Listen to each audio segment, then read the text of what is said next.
ин аввалин мусобиқа аст ки дар соли 2024 баргузор мегардад аз ҷониби Федератсияи бокси ҷумҳурии Тоҷикистон дар қасри тенниси маҷмӯаи варзиши обӣ ки имрӯз 4 варзишгари мо инҷо рақобат хоҳанд кард ва ногуфта намонад ки ҳар нафаре ғолибомада метавонад мукофотпулӣ дар ҳаҷми $350,000 ва камарбанди ин мусобиқаро моли худ намояд.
Кравцов Эдуард, заслуженный тренер России, председатель тренерского совета Федерации бокса России.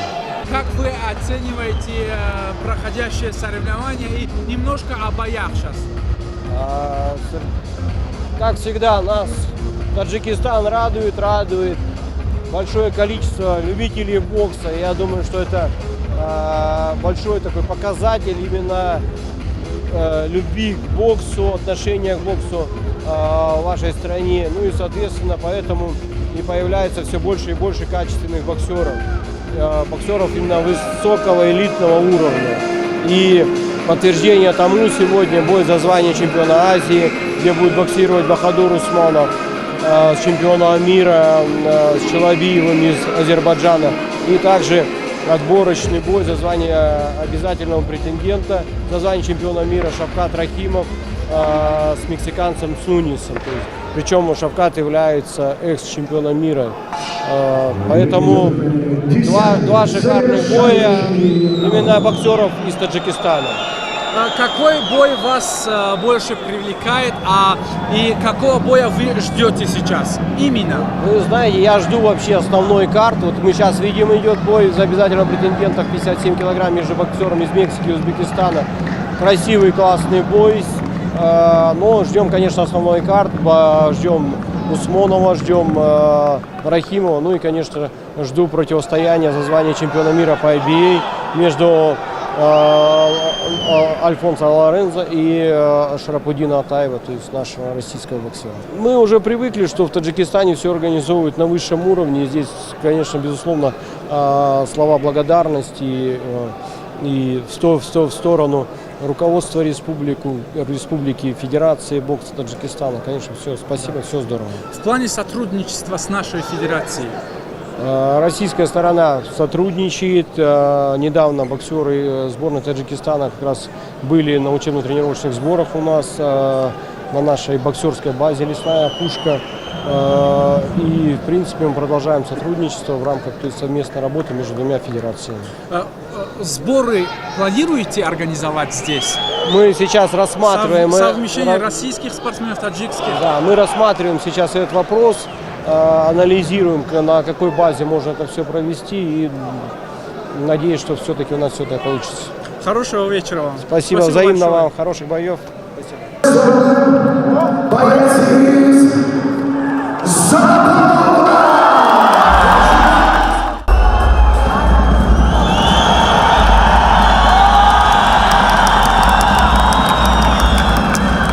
И прямо сейчас вашему взору представляется рейтинговый 6-раундовый поединок в полусреднем весе.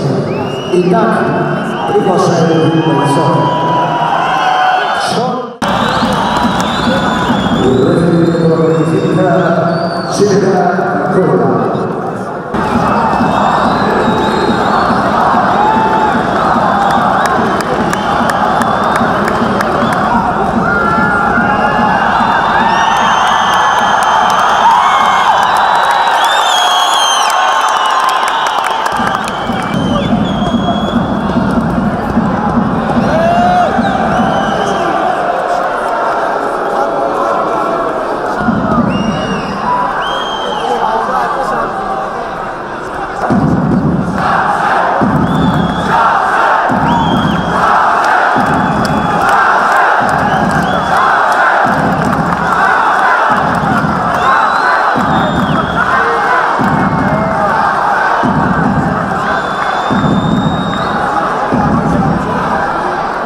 В этом бою свою заслуженную победу одержал боец из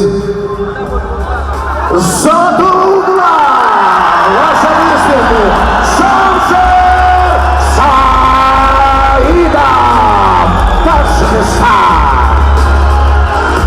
Тайёр будем против Амхели Ариф баромад карда ғолибиятро ба даст биёрем.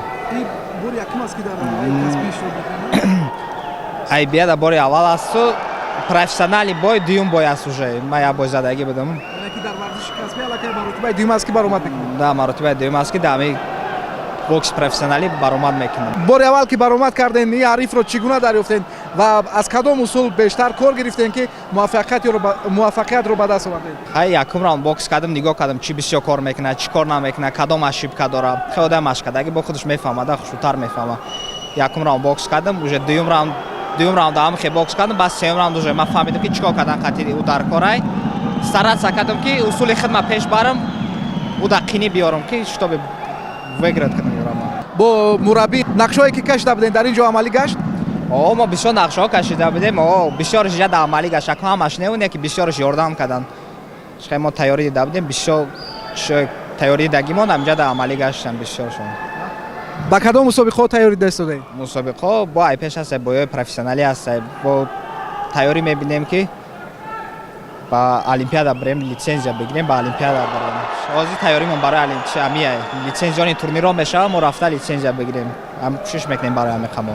чун мо мизбони ин мусобиқа будем дар душанбе, яъне дили Тоҷикистон, чӣ эҳсосот буд? Ягон ваҳм буд дар ҳамин мусобиқа иштирок кардан?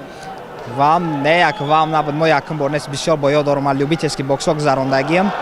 Ваҳм набуда ки всё равно ваҳм одам мешавад, чӣ хеле ки ваҳми хеле штои мара намона баромад кардан, ма дар қини биёрай хе ваҳми калон набуд мада.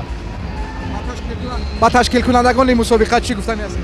Ма раҳмат мегӯям ба ташкилкунандагони мусобиқа ки барои иҷада ҳама орзу дора, ҳама мехоҳад баромад кунад, не ки ё ҳамин қадар одамо мара выбор карда, ман баромад кардам ҳамиҷада ғолибиятро ба даст овардум. Ман бисёр раҳмат мегӯям ва ёда бисёр. дар ин мусобиқа мо яке аз варзишгари муваффақе ки дунёро дидем, яъне Рой Ҷонсро ҳамчун як варзишгари касбӣ аз роҳбарияти федератсия чӣ дархост дорем? Кадом варзишгарро мехоҳем дидан дар мусобиқаи навбатӣ дар Тоҷикистон? Дар Тоҷикистон акмай майдаким Тайсона тамошо мекунам, то ҳозира Тайсона тамошо мекунам, Тайсона мехоҳам дар Тоҷикистон бинам. Раҳмат калон шумо дар кардам.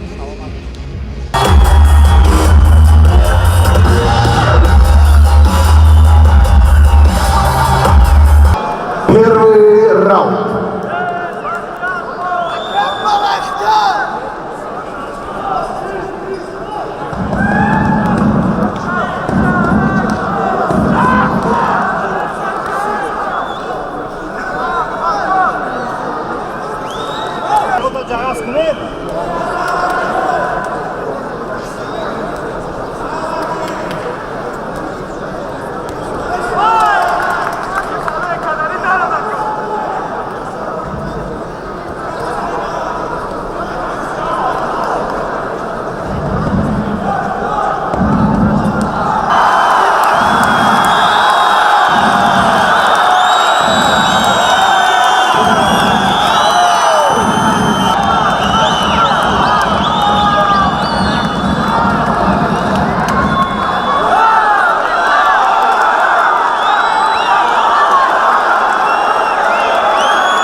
باور که ما بار یکم همین بوکس مخلصی داریم.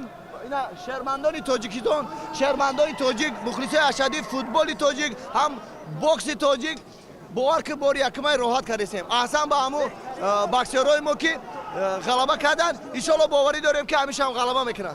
همین سه ورزشکار که زدن چمپیون شدن، این آخران شد. فکر میکنم بهادر.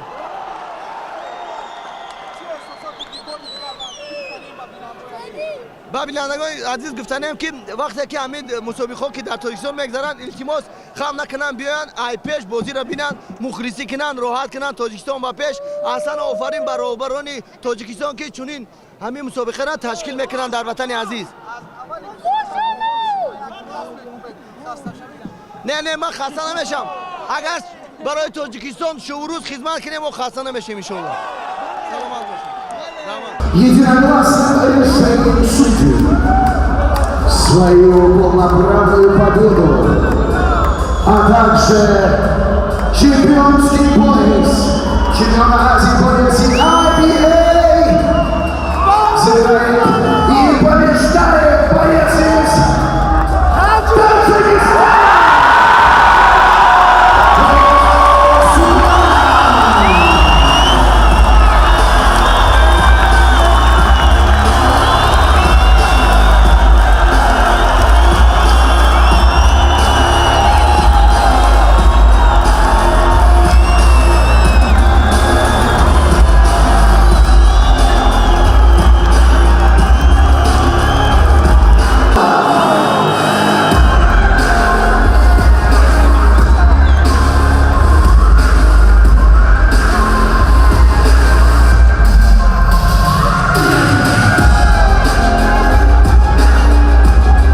ما هم قمینات کردیم با امروی مربی هم که همین تیتول دبلیو به آسیا رو به دست بیاریم. ما خیلی خوشحال شدیم که هم در پیش هموطنان خودم با همین نبرد رسیدم. خیلی رقیبم پرقوت بود. خیلی به همه معلوم بود که چمپیون میر بود، چمپیون اروپا بود دو کرات. ما کوشش کردیم که در پیش هموطنانمون دست بالا شیم. ما شکر میکنیم که ما دست بالا شدیم، تیتول به دست کردیم. نگفتن نموند که این победа همه مردم تاجیکستان است. ما با همراه مربی هم نقشه داشتیم که مسابقه رو برآمد کرده با مسابقه رخصتگیری تیاری میبینیم. نگفتن نموند که 1 مارس تا 12 مارس در دولت ایتالیا برگزار میگردد. ما از پگاه از روز دوشنبه مشق با همراه مربی هم مشق کرده، تمرین را دوام داده با مسابقه چیز میره، رخصتگیری برای المپیاد میره. ما کوشش میکنیم که رخصت المپیاد رو به دست بیاریم. استاد میرزا شمسه شما را مبارکباد میگیم.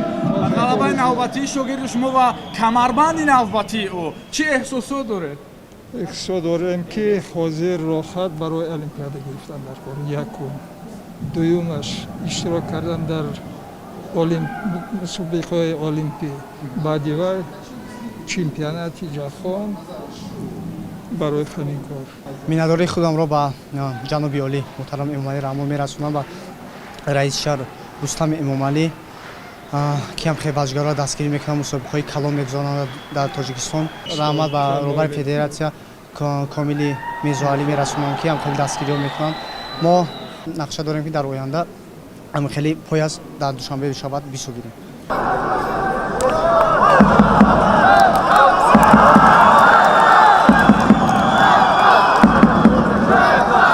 Hello guys, how are you? What do you think about the tournament? So it's very interesting. Yeah, it's very good. Yeah, very good, very strong. Yeah, I like it. It's for you. Wow, bro! Just a moment. No, just no, it's I your... have something for you, bro. No, it's for you. It's for you. No. I have a lot, bro. I have a lot. I have too much, bro. Amen. No need Amen. I don't want anymore. Where's my money? I don't want anymore. Where's my money? This is your money. Keep in touch, bro. What do you think at Dushanbe? How do you feel in Dushanbe? I love Dushanbe. Very beautiful people, very lovely people, very beautiful food. I love it. Follow your dreams, guys. It's your first visit to our country? Yes, it's my first visit. Yeah. Oh? Yeah. Welcome to